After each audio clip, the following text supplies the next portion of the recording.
Hi, welcome back, friends, to the Dean's Institute. This is for grade 12 accountancy students. The first chapter is non accounting for non-profit organizations. So now let's see what's the definition of a non-profit organization. It is an organization that is established to provide service to the society. The main objective is to provide service to the society, not to do business or make profit. How does it get formed? Let's look at it. A trust or society is formed with the help of trustees and members in it who are responsible to take care of the proper functioning of the firm, and the core decisions are taken by mutual consultation.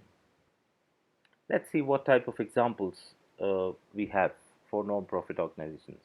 They could be hospitals, orphanages, they could be schools, educational setups, they could be relief centers for floods, tsunami, earthquakes, so on and so forth. These are some of the examples. What type of books are they supposed to maintain as per the statutory guideline given by the government? They need to maintain a cash book, a receipts and payments account, an income and expenditure account, and also the balance sheet. All right. So we also need to understand what is a capital income. A capital income is that part of the income which is invested back into the business. Therefore, it increases the capital fund and the liability of the organization. It could be through fees, donations, investments. Basically, capital income is from the income that the organization receives, 50% or 70%, a percentage of the amount is set aside for expenses to be done in the future. It is not for the immediate expenses.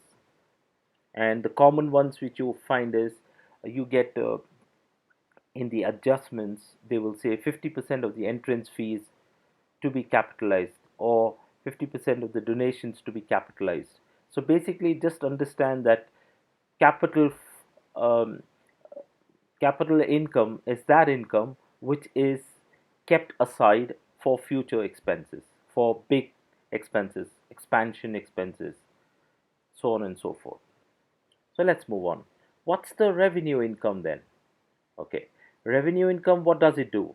It increases the current cash flow and also the asset.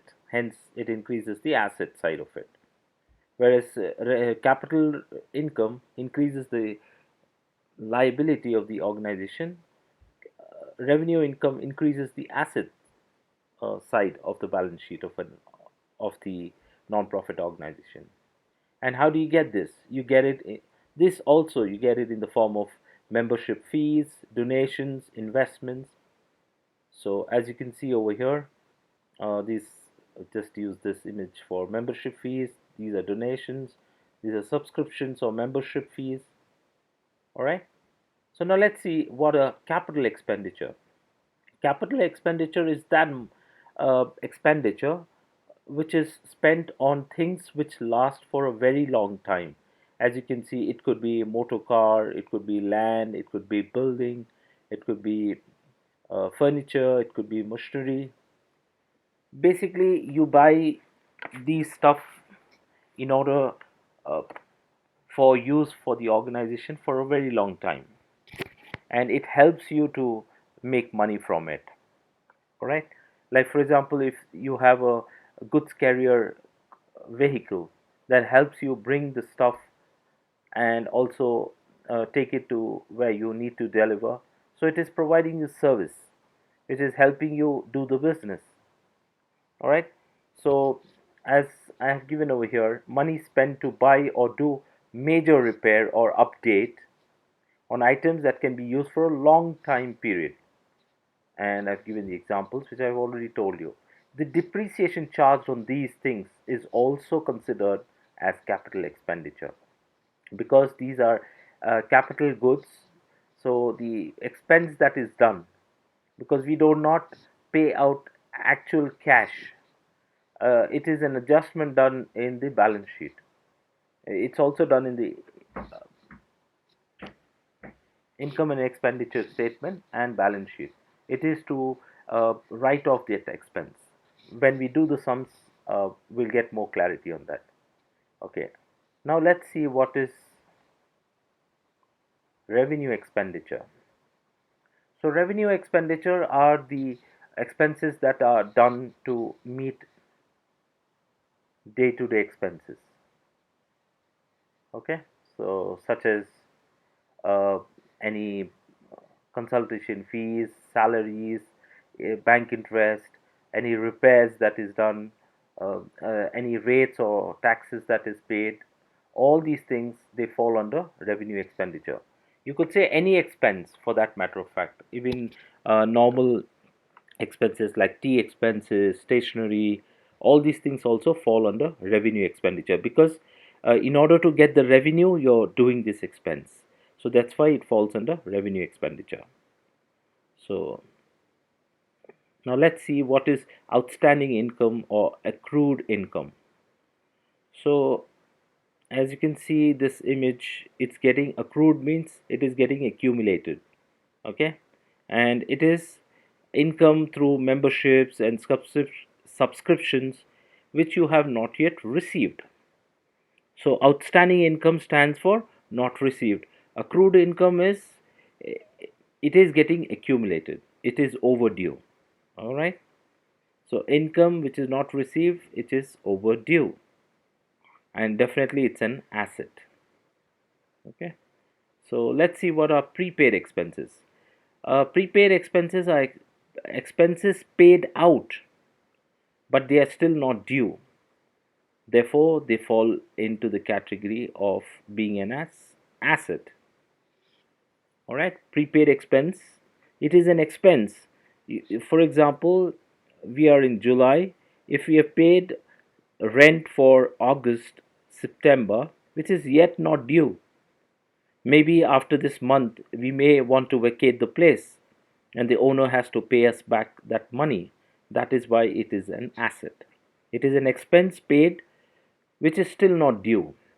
At the end of July, you become due to pay for that month. But if you pay well in advance, that becomes an asset for us. The outstanding expense. This is the opposite. The payment is already due and it has not been paid. It is overdue. Okay. So that's why it's a liability. Outstanding expense, it's an expense which is not paid and is overdue. Like for example, if you've not paid the rent for June, we've already entered. For example, let's take in the case of May. So we were due for June also. So May has become overdue. So that's what outstanding expense is. All right. Now let's see income received in advance. So this we've already received an income, like for example some fees or membership fees or subscriptions we've already received, but it is yet not due. Therefore, this is also a liability because tomorrow if the client um, goes changes his mind or her mind and says I don't want next month's membership, give my money back, so then we have to pay them back, we can't use this money. That is why it is considered as a liability. So we'll wind up over here, otherwise the session will become too long. So let's do a quick recap. I'll come from the beginning. Non-profit organization, we saw the definition of non-profit organization. It's an organization that is there to provide service to the society. A main objective is not to do business or make profit. And how is it formed? trustees or members come together to form a trust or society, and then they are the people who take care of the functioning, and the core decisions, the main decisions, has to be through consultation. What are the examples? Hospitals, educational centers, orphanages, relief centers, etc. There are various other things. I've just to broadly classify them, taken four categories. What type of books are we supposed to maintain? So we're supposed to maintain cash book, receipts and payments account, income and expenditure account, and balance sheet. All right. So let's see what's capital income. Capital income is that income which is received through means of fees, donations, and investments. Uh, that amount which has been set aside for long-term expenditure, whether it be for contingency expenses or expansion, or just put it aside to increase the capital fund of the organization. Okay.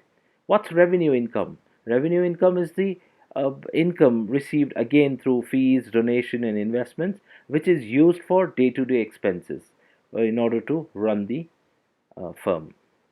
So let's see what a capital expenditure. Capital expenditure is when we spend money to buy expensive goods which last for a very long time and which can be used in order to make money from it. Like you have furniture, your clients come and use that, you use that as an office furniture, so it is helping you uh, get business, because obviously the infrastructure matters. When your client comes, he sees what type of office it is, all these things, brand building happens, and all these things happen. And you may have a land which you're using uh, for your running your NGO, your non-profit organization. You may have a building which you are using it as an orphanage. So basically, that's why it's called an capital expenditure. It should be either a major upgrade or it should be a purchase of that. If it is minor upgrade, then it will fall under revenue expenditure. Like for example, the, the power line has got is not working, or you call the electrician or plumber, there's a drainage issue. These type of things, in order to carry day-to-day activities, these expenses will fall under revenue expenditure.